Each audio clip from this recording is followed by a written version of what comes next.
है गाइस, सुबह के बज रहे हैं 5 और मैं सो करके उठ चुकी हूँ और मैं बना रही हूँ अंडा चावल। क्योंकि आज मेरे हस्बैंड ने बोला कि मैं आज अंडा और भात खा करके जाऊंगा, तो मैं फटाफट से लग गई बनाने के लिए। चावल हो चुका था, मैं बना रही थी अंडे, तो अभी मैं अंडे को फ्राई करी। फिर मेरा फटाफट खाना बनाया, खाना बना के बैठ चुकी थी कि मेरे को आ रहा था नींद में। बैठे बैठे सोच रही थी कि अभी खाना बन चुका है, मैं चल के नहाती हूँ।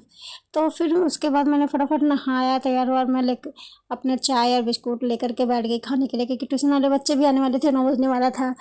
तो मैंने फटाफट चाय पिया, बैठ करके सोने लगी कि अभी तक मेरे ट्यूशन वाले बच्चे नहीं आए। क्योंकि 9 से आज ऊपर हो चुका था और मेरे बच्चे आए नहीं थे। तो मैं बैठे बैठे उनके बारे में सोच रही थी कि वो लोग कहाँ रह गए।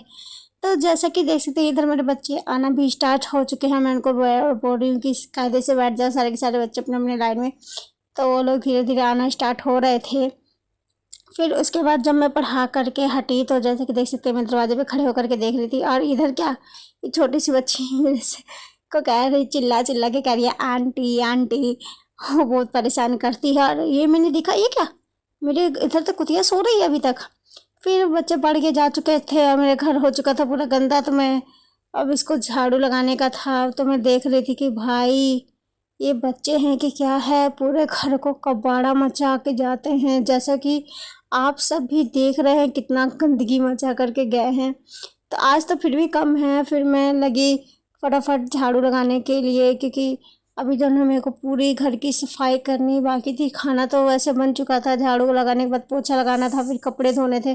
सवेरे सवेरे मैं नहा लेती, फिर मेरे हस्बैंड उठते हैं तो वो भी नहा के जाते, तो उनके भी कपड़े होते हैं। तो फिर मैं फटाफट फटाफट लगी कमरों में झाड़ू लगाने के लिए। और उधर से वो छोटी सी बच्ची चिल्ला ही रही थी आंटी आंटी। मैं उसको बोल भी रही थी कि मैं भी आती हूँ, मैं भी झाड़ू लगा रही हूँ।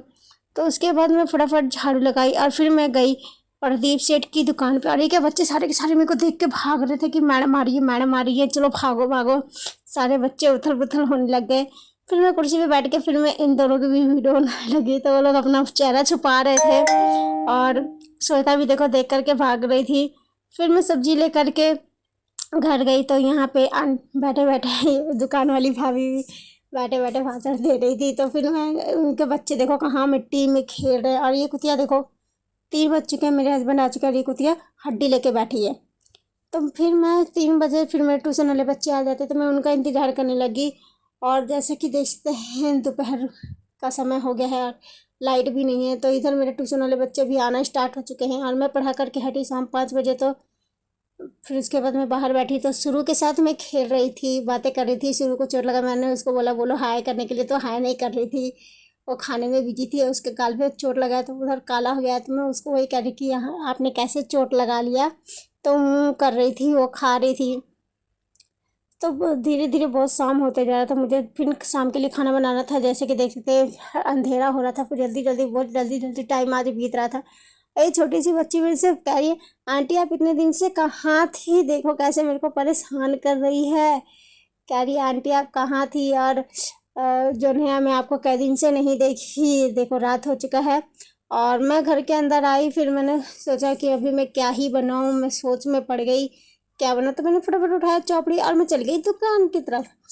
तो मैं जा ही रही थी, देखो कितना अंधेरा हो गया, इधर के लोग लाइट भी नहीं जलाते बाहर में, और रात शशि भैया का दुकान बंद है। तो मैं फटाफट फटाफट गई प्रदीप सेठ की दुकान पे। तो यहाँ पे सेठ लगे हाय करने के लिए कैमरे में। तो मैंने उनसे पूछा मैं क्या लूँ, तो उन्होंने सजेस्ट किया कि तू गोभी ले। तो फिर मैं गोभी ली और जा करके अपने हस्बैंड जी के लिए आलू के पराठे बनाए, गोभी के पराठे सच।